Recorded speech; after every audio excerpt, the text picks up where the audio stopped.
Well, organizing a conference is a hassle, but also a joy usually once it's over. And we see a big need for such a meeting on paludiculture, dedicated on exchanging about paludiculture, and that's why we do it.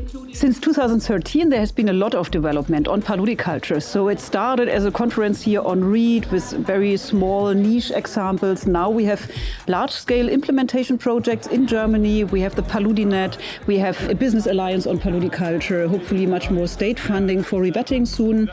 But we also see many more examples across Europe coming up, and even examples from other continents.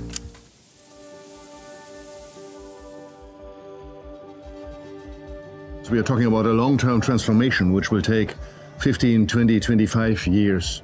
In the long run, I'm convinced that paludiculture will fly for several reasons. In order to mitigate climate change, rewetting peatlands is enormously important. Point two, this will only work if economic opportunities arise from rewetting for stakeholders. Point three is, in order to replace fossil materials in other sectors of the economy, but there's still a long way to go. We still need to create awareness for this issue. The enormous importance, only 7% of agricultural area in Germany, generating more than 40% of the emissions from agriculture and agricultural land use.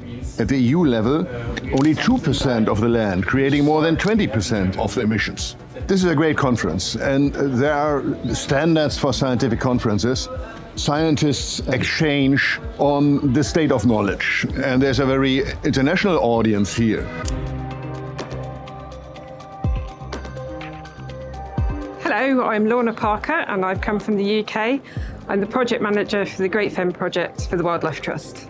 So in the Great Fen, we've got a pilot project where we've tested lots of different crops, and we are hoping to scale it up to a much bigger farmed area and use drones for our next stage in 2026. I grew up in a town that has 10,000 hectares of what they call black dirt, peatland in the Wallkill River Valley. It's been drained since the 1880s, and the land is subsiding. So there's been flooding issues. Hurricanes Irene and Sandy hit us pretty hard, and paludiculture would be a way to address this and still provide an income for the farming families that grew up here for the last 100 years.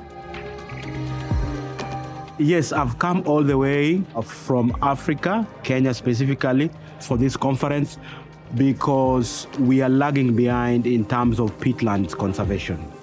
And there's a lot to learn from Germany. Paludiculture is a new concept in Africa. We have Africans who are tapping on plants that are associated with peatlands or wetlands to develop crafts.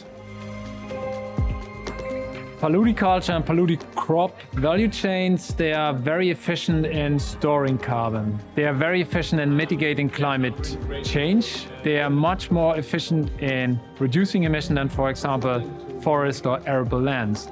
And being that hotspot, that makes them so suitable to get climate action going, while at the same time keeping an eye on ecosystem services. State of the art. If you want to know state of the art of paludiculture and zero carbon peatland use, you have to be here. It's a great chance to meet people that we've seen before and online in person, and learn about paludiculture and hear the latest about where developments are up to, so we can take that home and apply all the learning there. So I'm here to learn and then take some of those lessons, of course with the right context for Africa, back at home. It is uplifting to me because it is hard to talk about this in America and New York. There's a lot of resistance. So it is good to be among all of you, and it will keep me going.